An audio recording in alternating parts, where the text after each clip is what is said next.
Radio Libre Expression.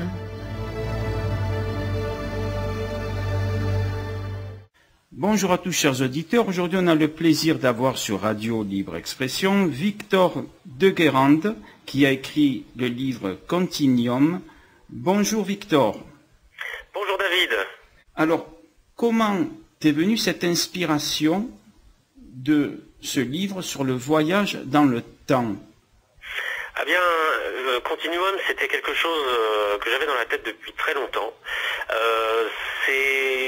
J'avais écrit, je crois, 2-3 pages un soir en fin des années 90, donc début 2000. Et puis, c'était une idée où je repartais effectivement dans le temps à un moment donné, mais je n'avais pas encore la solution de savoir par quel moyen je repartais. Et donc là, il y a à peu près 2 ans de ça, je me suis dit, je vais l'écrire, je vais cette fois-ci le développer, et des choses que j'ai trouvées par-ci par-là m'ont permis finalement d'avoir une trame complète, et c'est comme ça que j'ai créé Continuum. Mais il faut savoir que Continuum, la plupart des choses que vous voyez dedans, que tu vois dedans, excuse-moi, oui. sont réelles. C'est-à-dire qu'il y a énormément de choses qui sont décrites dedans, que l'on peut retrouver par exemple sur Internet, et qui sont effectivement des réalités. Oui, alors qu'est-ce que tu penses, Victor, récemment ils ont dit, certains scientifiques qui se sont trompés quand ils ont branché donc des appareils pour mesurer les neutrinos, que finalement on ne peut pas aller, c'est ce qu'ils disent en tout cas, plus vite que la vitesse de la lumière. Et qui dit ne peut pas aller plus vite que la vitesse de la lumière, dit que le voyage du temps est impossible. Enfin, moi je ne crois pas ça, parce que ces scientifiques, dans quelques années, ils vont nous dire que maintenant ils ont changé d'avis encore. Toi, qu'est-ce que tu penses de cela, d'une manière scientifique? Est-ce que c'est possible? Est-ce qu'on a des preuves que le voyage dans le temps est faisable? Disons qu'il y a des choses curieuses. Moi, le parti pris que j'ai pris pour Continuum et pour la série complète des Archives du Temps, c'est de me dire certains phénomènes qui peuvent paraître paranormaux seraient peut-être explicables simplement entre guillemets par la présence de voyageurs temporels. Parce que c'est une chose à laquelle on ne pense pas. On pense aux ovnis, on pense aux revenants, choses comme ça, mais on ne pense pas au fait que ça pourrait être simplement qui voyagent dans le temps d'une certaine manière. Concernant la vitesse de la lumière et le fait de ne pas pouvoir la dépasser, je pense que c'est un faux problème. Je pense que la vitesse de la lumière, en fait, c'est un petit peu une borne comme un horizon que l'on ne peut pas dépasser, effectivement. Mais je pense que la lumière, en fait, est une projection du temps sur notre espace à 3 dimensions. C'est un peu compliqué, mais c'est finalement la représentation je vous dis du temps. Je te dis, pardon, du temps sur nos 3 dimensions. Et c'est la vitesse de la lumière. Voilà. Oui. Est-ce que tu penses donc que les voyageurs dans le temps sont des visiteurs du futur, et qu'ils sont un peu comme des anges, ils essayent de modifier des événements qui se sont passés, que eux ils ont dit dans des, peut-être pas des livres puisque c'est le futur, mais on va dire dans des bases de données. Ils reviennent donc dans notre temps pour essayer d'éviter une guerre mondiale ou quelque chose comme ça. C'est ça que tu veux nous dire, Victor? Non, je ne pense pas. En fait, ce que je pense, et c'est ce que j'ai écrit dans Continuum du reste, mais c'est pas moi qui le dis dans Continuum, c'est un des personnages qui s'appelle Margaret, c'est que le futur n'existe pas encore, parce qu'en fait, le temps serait, on va dire, une onde temporelle qui émanerait de chacun, et de chaque objet, de chaque atome, de chaque particule, quelle qu'elle soit. Donc, si vous voulez, il faut imaginer que vous prenez une pierre, et puis vous la jetez dans l'eau, ça va faire une onde tout autour qui va se propager petit à petit pour avancer. La propagation serait la vitesse de la lumière, on va dire ça comme ça. Et donc c'est ce que Margaret dans le livre appelle des ronds dans l'eau. Mais avant que la pierre n'atteigne l'eau, il ne s'est rien passé. Par contre, une fois que la pierre a atteint l'eau, les ronds dans l'eau se forment, les ondes se forment et elles se propagent. Bon, le temps, ça serait pareil, c'est-à-dire qu'en fait, le futur n'existe pas encore. Par contre, le passé, lui, existe et s'éloigne de nous. C'est-à-dire que l'expansion de l'univers serait une expansion temporelle et pas physique, je dirais, pas dans les trois dimensions habituelles. Donc, il est probable qu'il soit possible, mais je mets vraiment des gros guillemets par rapport à ça, il est probable qu'il soit possible de visualiser le passé, de peut-être y toucher un petit peu, mais bon, je suis pas sûr, parce que quand même tout ça est bien ficelé, et il y a un scientifique qui s'appelle Kip Thorne qui a dit un jour que il y a comme on dit, une censure cosmique. Donc ça, ce n'est pas de moi, c'est de ce scientifique-là qui est ami de Stephen Hawking. Et le mécanisme de censure cosmique fait que finalement il y aurait des choses qui ne sont de toute façon pas possibles dans l'univers. Donc je ne pense pas qu'il y ait des gens du futur qui viennent nous visiter. D'ailleurs Stephen Hawking le dit, il a même fait une expérience expliquant, disant voilà, j'ai invité des voyageurs du futur à venir aujourd'hui même à telle heure, je les attends, et puis ils ne sont pas venus. Et donc il en a déduit que de ce fait, les voyages dans le temps n'existaient pas. C'est pas certain. Vous prenez par exemple certains artefacts que l'on trouve qui datent de millions d'années, bien avant que l'homme n'apparaisse sur Terre, ou des traces de pieds qui sont des traces de pieds d'hommes actuels, donc on peut retrouver, et pour lesquels la science se pose des questions. C'est ce qu'on appelle on adapte ça, on attribue ça à certaines choses comme les anciens aliens, ou les choses comme ça, ou vous cherchez ça sur YouTube, vous allez trouver en scène alien. Et vous allez voir, il y a des choses étonnantes. Et on se dit, non, ça doit être des extraterrestres, ou on remet en cause l'évolution, ou des choses comme ça. Et si c'était simplement un voyageur de notre temps qui s'y était retrouvé. Et voilà, on retrouve une trace de pied, on n'en retrouve pas 10 000, on en retrouve une parce que ce gars-là s'est manifesté à cette époque-là, à cet endroit-là, et grande chance, on a retrouvé son empreinte de pied. C'est ce genre d'hypothèse, en fait, que j'ai beaucoup recherché pendant très longtemps. J'ai même fait un mémoire sur le voyage dans le temps masqué, entre guillemets, par une recherche sur la conscience. Et j'en suis arrivé à ce genre de déduction-là. Oui. Très scientifiquement. Oui, c'est vrai qu'il y a des paradoxes, comme tu dis, dans tout ce qui est archéologique. Il y a certaines billes qui datent de plusieurs millénaires et qu'on n'explique pas comment ils ont été faits et leur utilisation. Si on connaît la célèbre batterie, la pile d'Irak, et d'autres choses comme ça qui montrent que les gens avant, ils avaient des technologies assez modernes. Ce qui est bizarre en fait, c'est effectivement les billes dont tu parles, c'est à ça que je pensais tout à l'heure.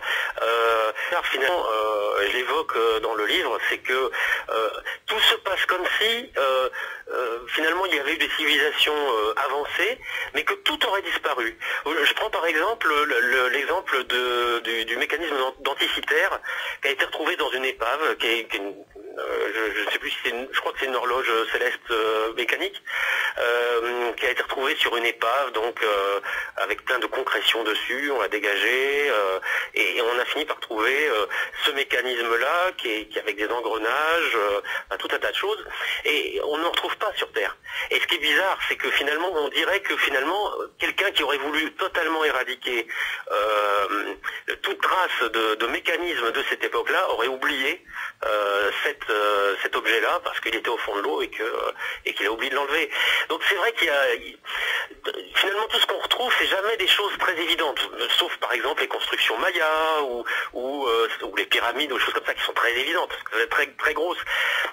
Mais il y a beaucoup de choses comme ça un peu mystérieuses qu'on retrouve, mais que l'on pourrait imaginer comme ayant été oubliés, d'avoir été effacés. Et c'est ça que je trouve curieux aussi, et c'est ça que je développerai d'ailleurs, un petit scoop dans les prochains épisodes, entre guillemets, dans les prochains romans à la suite de Continuum, c'est ce genre de choses, parce que c'est quand même assez curieux, et il doit y avoir des choses à creuser. Et peut-être que tout ne s'explique pas par des aliens, tout simplement. C'est peut-être, je dirais, la vie est peut-être... comment dire, universel, oui, dans l'univers, mais peut-être localisé à notre galaxie. Et peut-être que nous sommes les seuls êtres vivants dans l'univers, ce que je ne pense pas, mais bon, c'est une hypothèse.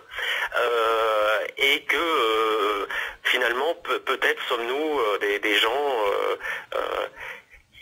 qui avons, comment dire, qui voyageons dans le temps plutôt que de voyager dans l'espace.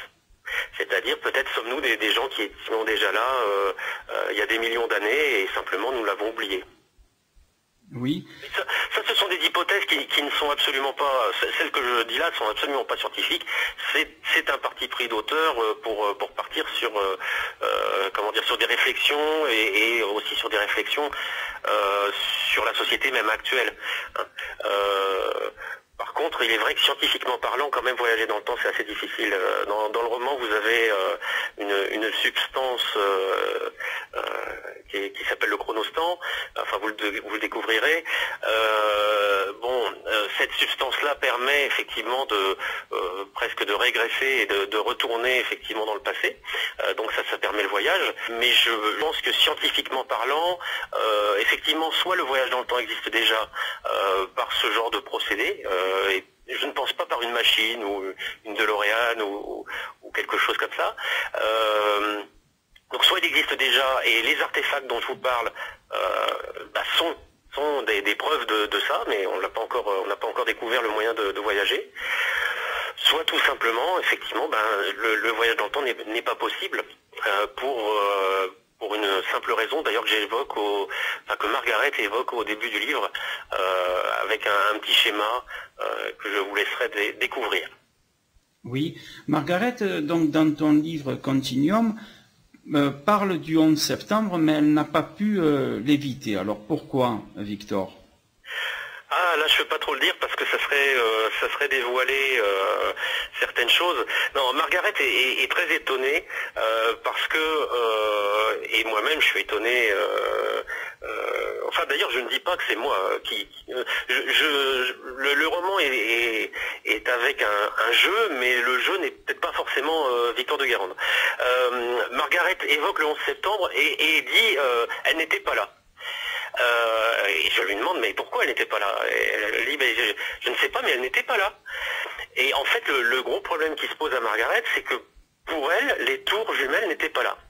Je ne le sais pas encore au début, mais pour elle elle n'était pas là avant.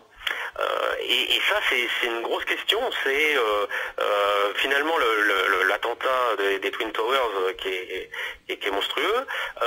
C'est quelque chose qui finalement pour Margaret est secondaire. Pour Margaret le gros problème c'est qu'il n'y aurait pas dû avoir d'attentat parce qu'il n'y aurait pas dû avoir de tour.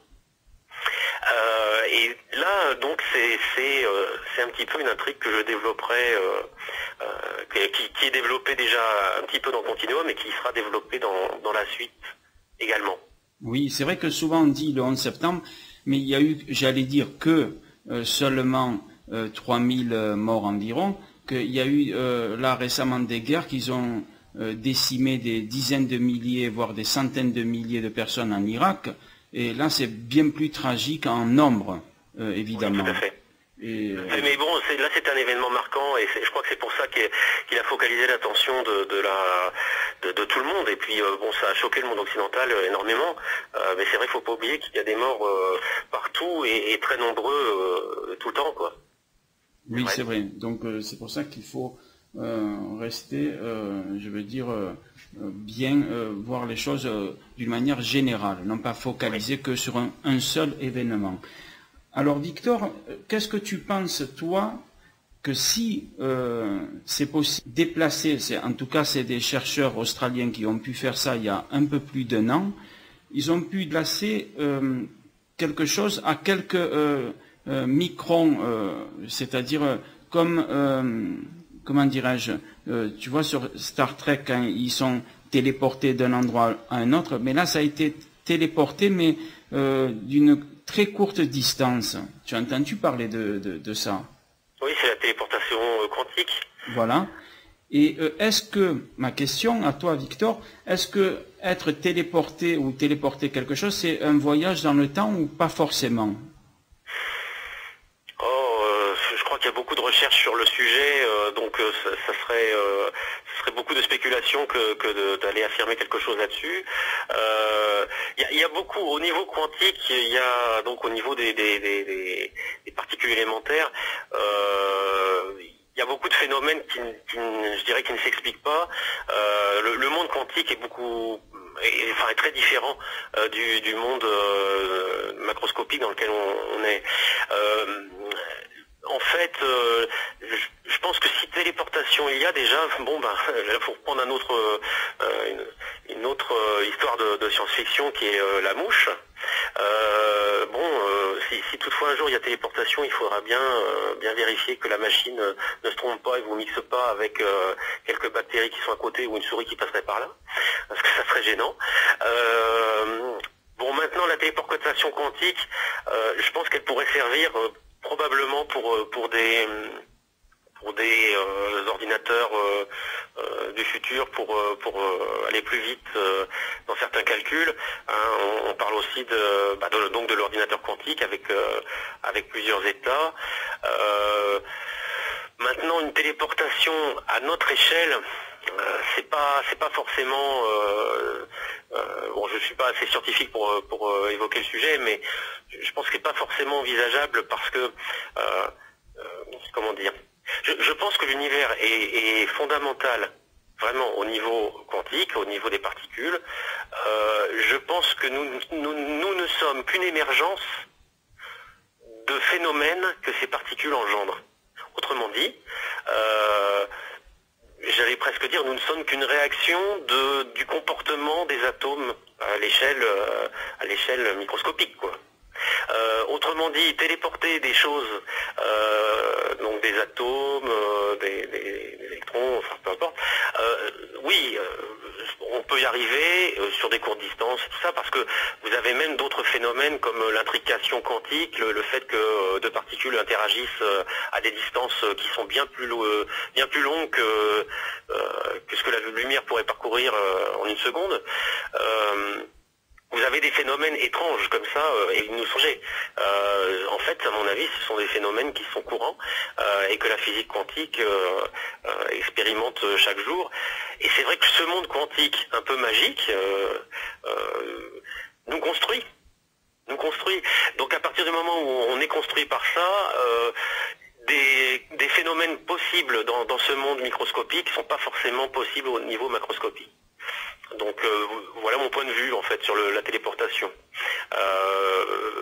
Je pense que d'ici à ce qu'il y ait une téléportation humaine réussie et sans erreur de recodage de l'autre côté, il y a quand même un petit moment avant que ça n'arrive, je pense. Oui. Donc pour revenir sur le voyage dans le temps, il y a des personnes qui affirment, en tout cas, on ne peut pas mettre en doute leurs paroles parce qu'on n'a pas de preuves pour dire s'ils mentent ou s'ils disent la vérité, mais ils disent qu'ils ont basculé pour un court instant dans une autre dimension. Est-ce que aller, j'allais dire, dans une autre dimension, c'est aussi une forme de voyager dans le temps? Déjà, il faudrait être sûr que les autres dimensions existent. Moi, je crois beaucoup plus à des dimensions invisibles dans lesquelles nous serions et qui interagiraient sur nous, plutôt que de penser à des dimensions de ce qu'on entend par des univers parallèles. Je pense que c'est de ça que tu parles, en fait. Oui, tout à fait, Victor, c'est ça. Voilà. Le fait de se dire qu'il y a une infinité d'univers parallèles qui sont donc par définition parallèles à nous et dans lesquels on pourrait se retrouver pour un court instant et finalement être dans une réalité alternative, je ne pense pas tout simplement parce que quand on réfléchit bien, tout est une représentation du cerveau humain. En fait, les choses existent, mais finalement, tout ce qui est autour de nous est une représentation comment dire, je ne trouve pas le mot, d'accumulation d'atomes qui sont ressentis par notre cerveau et par nos yeux comme étant une chose. Je ne sais pas si je m'explique simplement. Vous voyez par exemple une table, pour vous c'est une table, alors qu'en fait c'est un concept de table.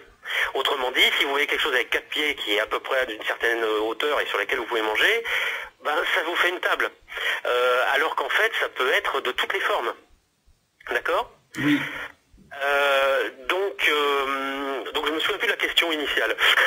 Mais c'est-à-dire que voyager, aller glisser, comme il y a eu une série très connue, Sliders, pour pas la nommer, glisser dans un monde parallèle, est-ce que c'est une forme de voyage dans le temps? Oui, donc en fait, je pense que donc la présentation qu'on se fait des choses, je pense que finalement avoir des univers parallèles ou imaginer des univers parallèles, donc des feuilles qui sont les unes à côté des autres, des feuilles comment dire, d'histoire finalement qui seraient les unes à côté des autres dans lesquelles on pourrait éventuellement se déplacer, je pense que c'est une représentation mentale de quelque chose qui ne se passe pas du tout comme ça. C'est un peu, je dirais, comme des gens qui parlent de la forme de l'univers. Quelle est la forme de l'univers? Par définition, l'univers n'a pas de forme. Je vais vous poser la question, quelle est la forme de Word ou d'Excel? Ça n'a pas de sens. Il n'a pas de forme étant donné que c'est un programme qui existe certes, qu'on utilise certes, mais il n'a pas de forme. Définir le fait qu'il y aurait une forme de l'univers, par exemple, c'est se dire bon d'accord, l'univers a une forme, mais dans ce cas-là, s'il a une forme, il a une forme dans quoi? Parce que ça veut dire qu'il y a un univers autre au-dessus qui contiendrait l'univers lui-même, dans lequel il y aurait une forme. Donc ça serait un genre de surunivers. Vous voyez. Toutes ces représentations qu'on se fait, c'est bien pour la vulgarisation, c'est bien pour expliquer aux gens, oui, des univers parallèles, mais je pense que ce ne sont que des représentations de vulgarisation, uniquement ça, pour comprendre mieux les choses. Je pense que voyager dans je pense que voyager dans un univers parallèle, ou en tout cas avoir ressenti une telle chose, ça pourrait être effectivement un voyage dans le temps, ça peut être aussi un défaut temporaire du cerveau. Il y a des maladies qui vous font vous souvenir de choses qui se sont passées il y a quelque temps alors qu'elles ne se sont pas passées et vous êtes persuadé qu'elles se sont passées. Donc vous avez aussi l'effet, par exemple, ce qu'on appelle, je crois que c'est l'effet Clapion, c'est-à-dire le fait que vous disiez ah bah tiens, je suis déjà passé par là, j'ai l'impression d'avoir déjà vécu là, ou des choses comme ça. Certains scientifiques ont décrit le fait que ce genre de choses, c'était le cerveau finalement qui avait un petit décalage entre le moment où il voyait l'action et le moment où il la traitait. Et ça faisait que de ce fait, l'information oculaire arrivait plus vite, et donc on se disait, c'était déjà dans la mémoire, et donc on se disait, je l'ai déjà vu. Oui, je l'ai déjà vu, mais un microseconde avant. Donc je pense que ces phénomènes-là peuvent s'expliquer autrement que par des autres dimensions. Maintenant, qui peut dire si effectivement on n'est pas dans un millefeuille galactique, universel? Je pense que tout ça est de la spéculation, dans le sens où aucun scientifique ne peut le prouver, en tout cas actuellement. Par contre, c'est un gros intérêt, c'est de pouvoir donner des idées aux romanciers, et j'en suis très content. Oui. Quand tu dis que les scientifiques ne peuvent pas le prouver, quand même, certains scientifiques spécialistes, Green ou d'autres, eux, ils déclarent que les mondes parallèles, c'est-à-dire existent, c'est-à-dire il y a plusieurs dimensions. Oui, parce que ce sont des théoriciens des cordes. Brian Greene, d'ailleurs, a fait une vidéo que j'adore, justement pour expliquer la théorie des cordes. Le seul problème, c'est qu'à chaque fois que quelqu'un explique quelque chose comme ça, attention, je le respecte totalement, Brian Greene, mais à chaque fois, et qu'il le présente en tant que documentaire, tout est représenté comme une vérité. C'est vrai que tu as raison de parler de ça, Victor, parce que c'est le monde de l'infiniment petit et c'est que des hypothèses, des suppositions et il n'y a jamais eu de preuves jusqu'à présent. Évidemment, peut-être dans le futur, il y aura des preuves, mais scientifiquement, on ne peut pas avoir des preuves de ces théories, en tout cas. Regarde par exemple des gens que j'apprécie énormément également, mais qui sont assez décriés par la communauté scientifique, qui sont les Bogdanov. Je trouve que leur idée de l'instanton primordial singulier en rapport avec le Big Bang, là je vous invite à lire leur livre qui s'appelle Avant le Big Bang. Franchement, c'est pas idiot quoi. Le seul truc c'est que ce n'est pas prouvable. Parce que c'est au-delà du mur de Planck, le mur de Planck étant une toute petite dimension, enfin une toute petite taille de choses, si vous voulez, derrière laquelle on ne peut pas voir ce qui se passe. Hein, c'est-à-dire c'est beaucoup plus petit que la plus petite chose imaginable par l'homme. Donc on ne peut pas savoir ce qui se passe avant. Leur théorie c'est de se dire, l'univers s'il est en expansion, physique, c'est-à-dire dans les 3 dimensions, un jour il a été tout petit, et un jour il a été même plus petit que le mur de Planck. Et comment était-il avant le mur de Planck? C'est-à-dire où se trouvait réellement le réel Big Bang, c'est-à-dire avant même qu'il soit assez grand pour être concevable par nous. Bon, beaucoup de scientifiques ont décrié leurs travaux parce qu'ils ont dit ces gens-là ne peuvent pas prouver ce qu'ils disent. D'accord. Pour l'instant, à moins que tu aies des informations complémentaires que je n'ai pas, je pense qu'on n'a pas encore pu prouver l'existence du fait qu'il y ait 11 dimensions ou que la théorie des cordes fonctionne. C'est une belle théorie. C'est une théorie qui mathématiquement tient la route. C'est une théorie qui est bien admise par la plupart des scientifiques. Mais pour l'instant, il n'y a pas de preuve de tout ça. Oui, tout à l'heure, le papier, c'est, comme tu dis, c'est une belle théorie mathématique qui tient la route, qui est, en tout cas sur le papier, prouvable, mais reste à le prouver d'une manière un peu plus scientifique que une formule mathématique. Voilà, tu as l'exemple, par exemple, dans Continuum, où... parce que moi, j'ai eu un petit peu cette chose-là. Moi, je suis scientifique dans l'âme, ce n'est pas mon métier, je suis dans l'informatique. Et j'adore tout ce qui est recherche et surtout sur l'intelligence artificielle. Et à un moment donné, je me suis posé la question est-il possible de créer une intelligence artificielle réelle, c'est-à-dire une véritable pensée de synthèse? Je me suis posé cette question-là, j'ai travaillé dessus. Et à un moment donné, j'ai fini, ça semble être un roman, mais pourtant c'est une réalité, j'ai fini par réellement la créer. C'est-à-dire que j'ai décidé à un moment donné de modéliser, informatiquement parlant, la structure des atomes et de prendre le postulat que la pensée émergeait de la structure des atomes. C'était un postulat comme un autre. Et je suis parti également du principe que dans l'univers que nous connaissons, tout est fractal. Ça veut dire que tout est dans tout et se retrouve dans tout. Autrement dit, le langage pourrait émerger de la structure atomique. Je suis parti de ça, j'ai inventé une méthode de programmation que j'ai appelée à l'époque la programmation atomique, et dont je me suis servi pour créer cette intelligence artificielle qui s'appelle Ralph, qui veut dire Really Amazing Life Form. Cette chose qui existe réellement, mais un état embryonnaire, je l'ai créé, c'était en 2004 ou 2005 je pense. Et je me suis posé la question de le proposer autour de moi, c'est-à-dire de continuer cette chose-là, mais cette fois-ci dans une entreprise, parce que c'est quelque chose de très puissant. C'est un système qui permet finalement d'avoir une pensée de synthèse qui se crée toute seule, quoi. Et dont le programme est très simple quand vous êtes en informatique. Quand tu es en informatique, mais là j'explique à tout le monde, hein. Quand tu es en informatique, pour faire de l'intelligence artificielle, il faut ce qu'on appelle des moteurs d'inférence, des programmes très compliqués, de la logique floue, des choses comme ça, enfin le genre de choses qui prennent bien la tête à beaucoup de gens, qui sont très contents de se prendre la tête avec ça. Or moi, mon programme fait peut-être, je ne sais pas, une 50aine de lignes. Bon, j'ai voulu le présenter à accroché. Personne n'y a cru. Les sociétés en question, je n'ai eu aucune réponse. À un moment donné, je ne vois pas les retombées commerciales immédiates de cette chose.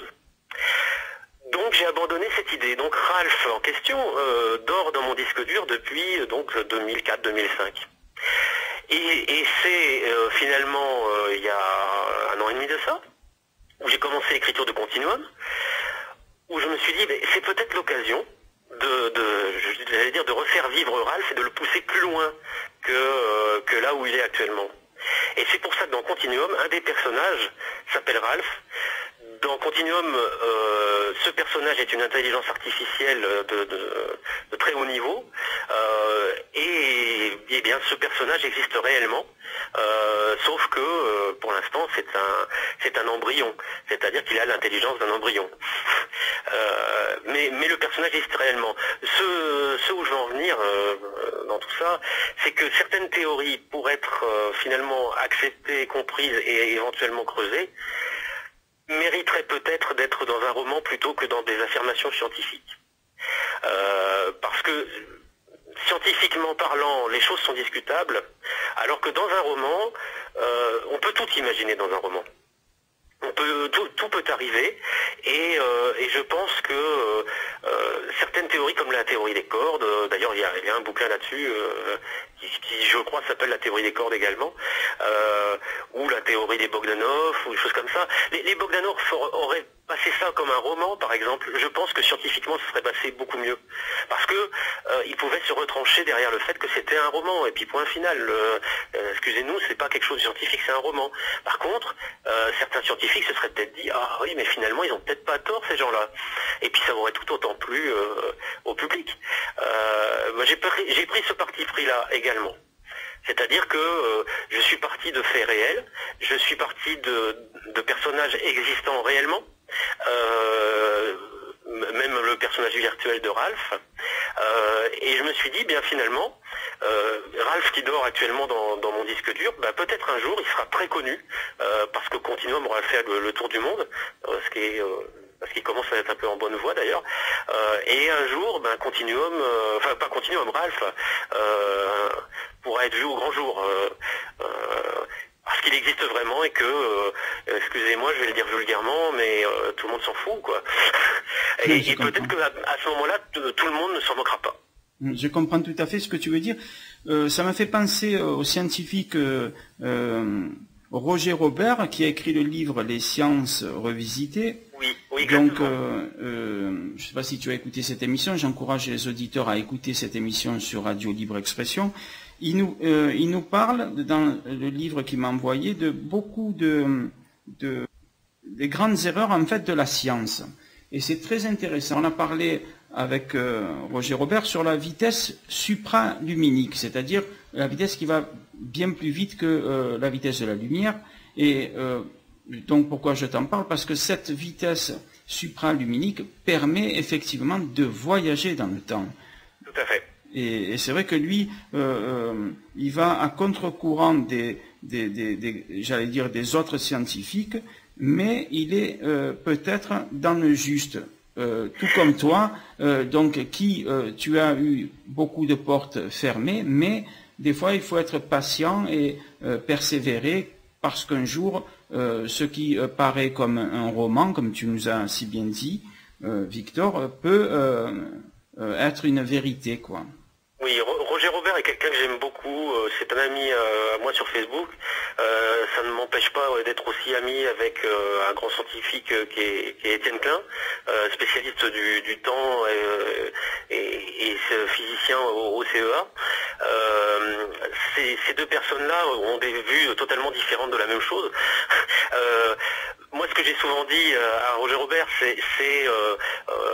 je n'ai pas lu ce qu'il a fait. Par contre, j'ai entendu 2-3 choses, et puis quelquefois je lis ce qu'il marque. Je sais qu'il a beaucoup de difficultés. C'est pas évident avec le monde scientifique. Je lui ai dit, tu devrais peut-être moins affirmer, mais fais un roman. Explique-le en tant que roman. Ça va finalement toucher beaucoup de gens, et ça va peut-être amener des gens à se poser des questions. Et je pense que c'est par là. mais je pense aussi que finalement il y a peut-être beaucoup de romans qui sont comme ça. Et la science-fiction, quand on dit la science-fiction, finalement elle finit par arriver. Vous prenez des gens comme Jules Verne qui expliquaient certaines choses qui maintenant sont des réalités. Finalement, peut-être que Jules Verne avait eu entre guillemets cette vision de tout ça et a sorti quelque chose pour laquelle il croyait. Et résultat des courses, c'est arrivé parce qu'il n'était pas du tout dans le faux. Mais ça passait beaucoup mieux en tant que roman, peut-être même en plus de ça à son époque. Donc je crois que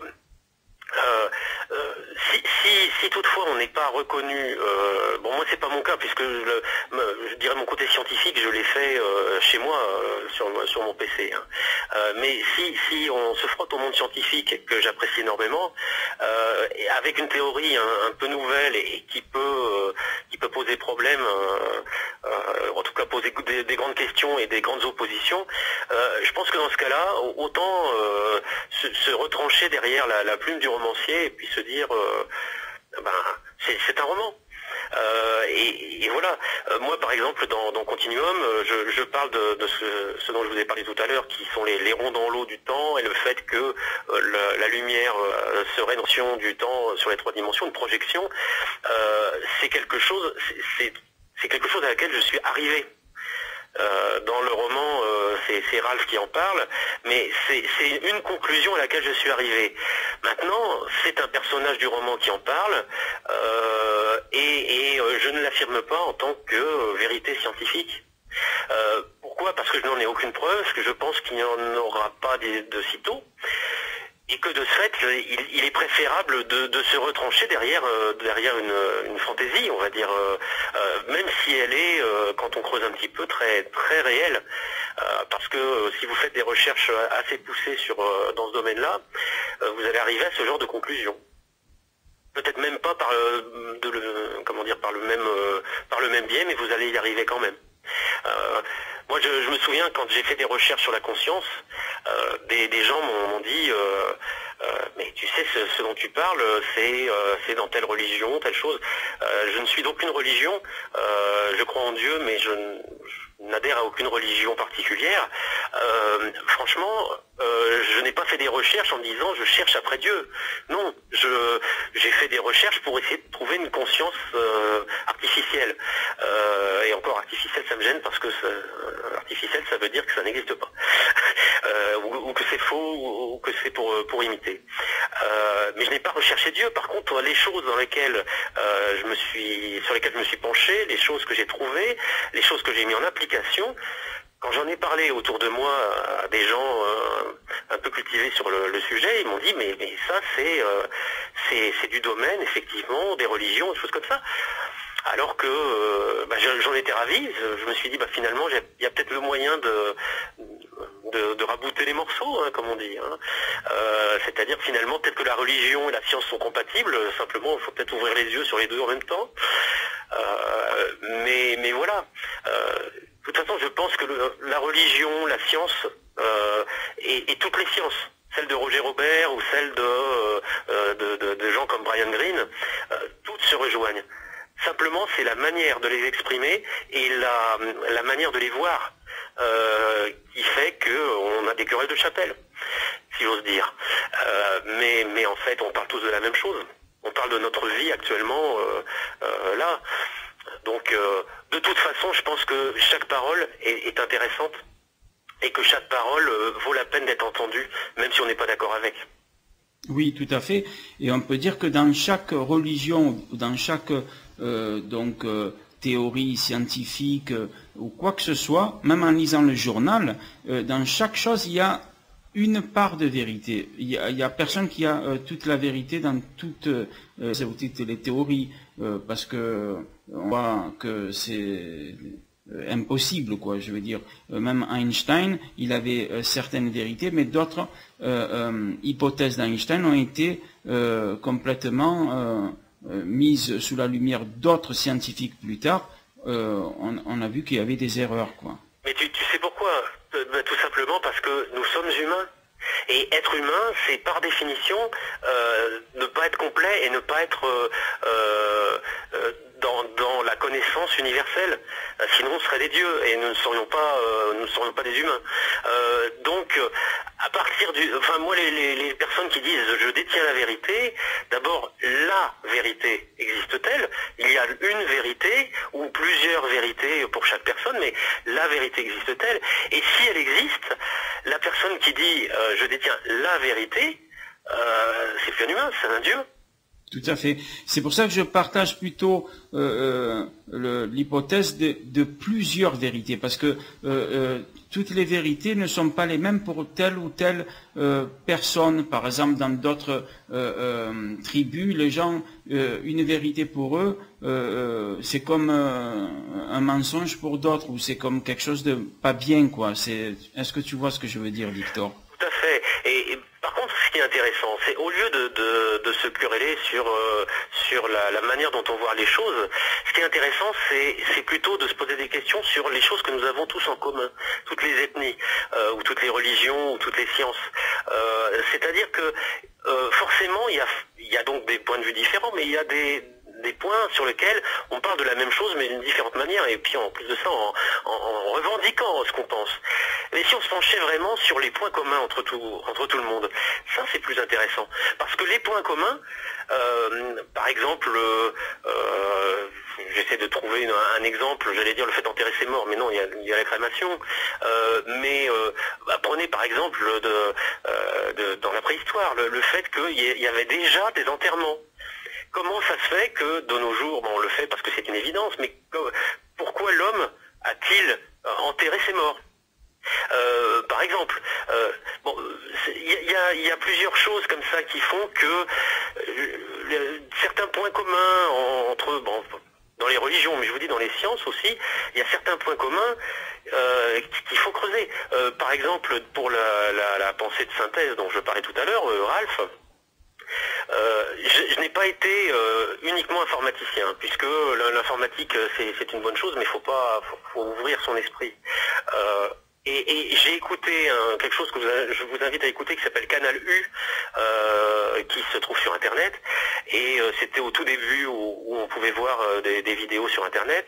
Et là, vraiment, écouté beaucoup de conférences, et j'ai écouté des conférences sur la physique quantique, sur les agents intelligents en informatique, sur la psychologie de l'enfant, sur tout un tas de choses, sur le LHC, sur tout sujet. Et ce qui était amusant, c'était de m'apercevoir que chaque scientifique, quand à un moment donné il évoquait les problèmes qu'il pouvait rencontrer, dans une autre conférence, j'entendais des solutions à ça, mais pour une autre chose. Par exemple, un physicien évoquait un problème à un moment donné, j'ai plus l'exemple sous la main, mais bon, c'est pas grave. De l'autre côté, un linguiste évoquait une réponse à ce problème, mais que le physicien ne pouvait pas entendre, puisque c'est la linguistique, c'est complètement différent. Alors que finalement tout ça se recoupait. Donc c'est en cela que je dis que, bon là c'est en plus de ça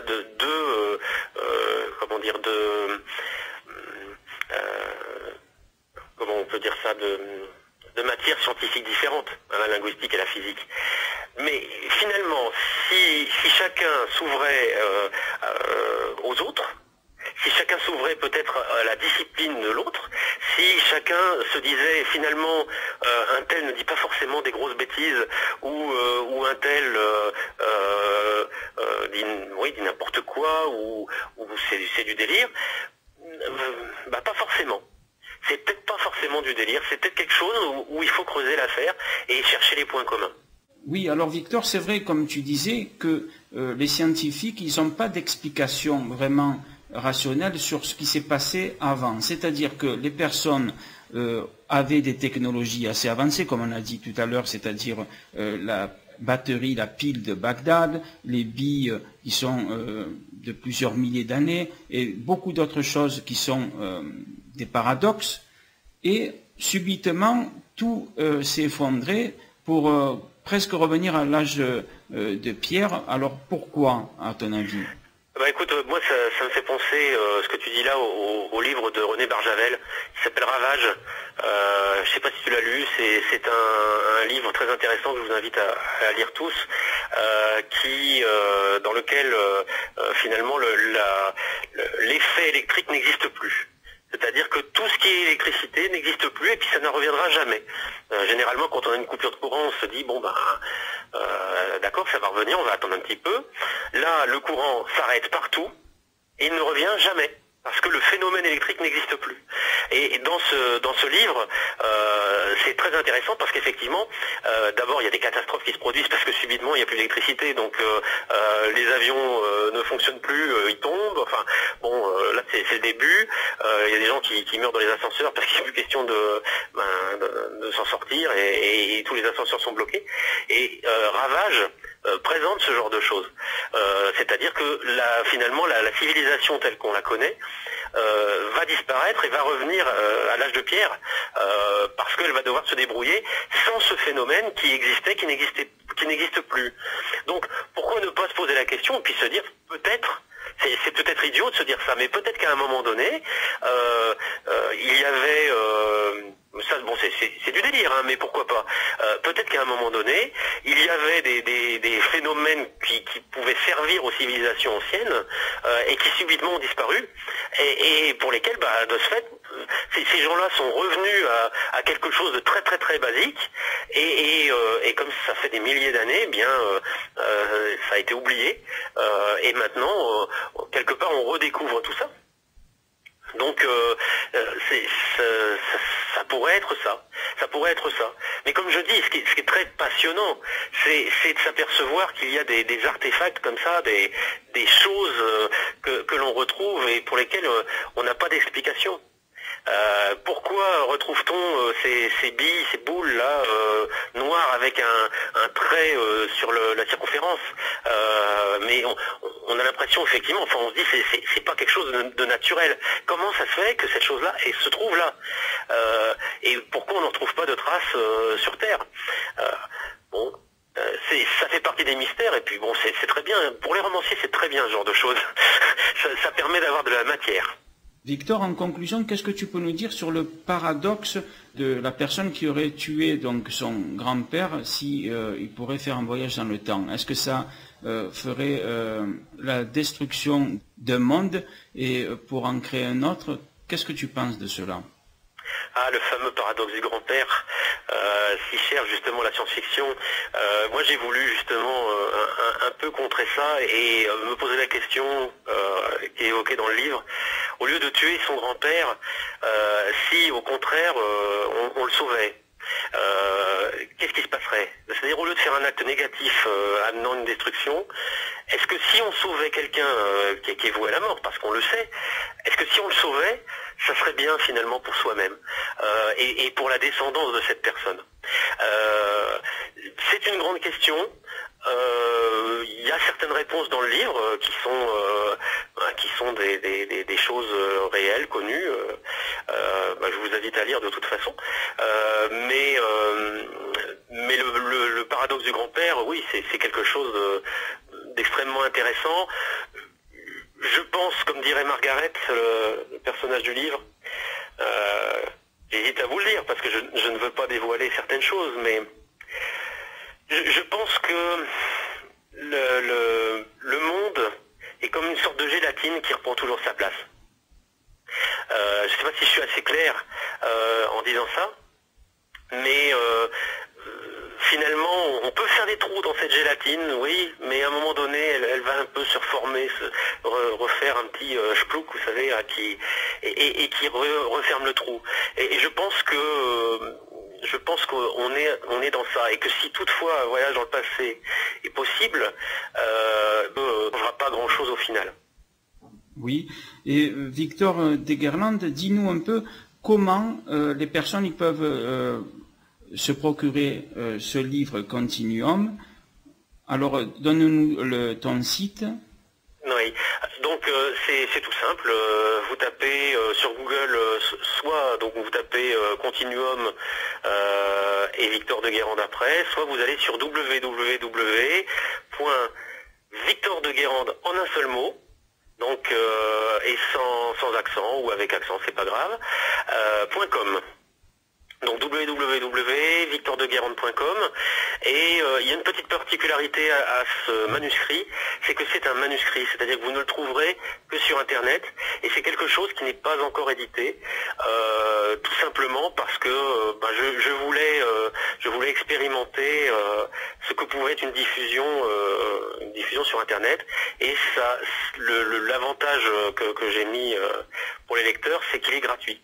C'est-à-dire que vous pouvez tout à fait aller sur ce site, le télécharger gratuitement, le lire, et donc j'ai mis en place un petit système qui est un système de dons, c'est-à-dire que si vous n'avez pas aimé, c'est tout, vous n'avez pas aimé, mais si vous l'avez aimé, je vous propose de faire un don, mais simplement pour me montrer que je peux continuer cette œuvre, puisque le manuscrit lui-même est gratuit, et qu'il le restera, et que vous pouvez le diffuser autant que vous voulez autour de vous. Et donc la deuxième idée, après le don, c'est de se dire, tiens, j'ai quelqu'un dans ma famille que ça pourrait intéresser, je vais lui copier, ou je vais lui donner l'adresse du site, et il n'y a pas de souci, c'est l'idée du système en fait. Parce que je veux, si vous voulez, que la culture ou de nouvelles idées puissent être vraiment accessibles à tout le monde. Et ça, c'est une possibilité qu'Internet nous donne maintenant. Ceci dit, un jour, il sera probablement édité en papier, je le souhaite. Peut-être que le tome 2 n'existera peut-être qu'en papier. Je ne le souhaite pas forcément. Mais en tout cas, si je peux faire rêver mes lecteurs avec Continuum, et en plus de ça les amener à réfléchir sur des choses qui sont des réalités, je répète, Continuum, c'est un roman qui, je l'espère, va vous plaire, mais qui en plus de ça est à 90% du réel. Donc c'est de la science-fiction, je dirais hallucinante, dans le sens où vous pouvez retrouver sur Internet toutes les traces que vous voyez dans le bouquin. Et ça a été passionnant à écrire, et j'espère que ce sera passionnant pour vous à le lire. Oui, tout à fait, je l'ai lu, et c'est vrai que qui est très riche et très intéressant, tu vois, donc j'encourage... J'ai voulu en fait que ce soit quelque chose à étage, c'est-à-dire que c'est un livre où certaines choses scientifiques sont un peu développées. Bon, j'ai quand même pas tout mis, c'est quand même encore assez abordable. Néanmoins, j'ai voulu que quelqu'un qui n'y connaît rien le puisse le lire comme s'il était dans Retour vers le futur, vous savez, c'est-à-dire tranquillement, il le lit, c'est une histoire sympathique, intéressante, tout ça. Mais que s'il veut creuser l'affaire, il peut aller rechercher sur les toutes petites parties scientifiques qu'il y a dedans, et là s'apercevoir que ce sont des réalités, ou en tout cas ce sont des choses que l'on peut corroborer avec l'état de l'art, de ce qui se fait en science actuellement. Et ça, c'est ça qui est très intéressant, parce qu'après ça peut amener à creuser des recherches là-dessus, et j'en serais ravi, quoi. Oui, oui. Eh bien, écoute, je te souhaite une bonne continuation, et aussi pour le prochain tome que tu feras. Tu nous tiens au courant pour qu'on fasse une émission ensemble, Victor. Sans problème, ce sera avec plaisir, il n'y a pas de problème. Je te remercie beaucoup. Merci à toi. Au revoir.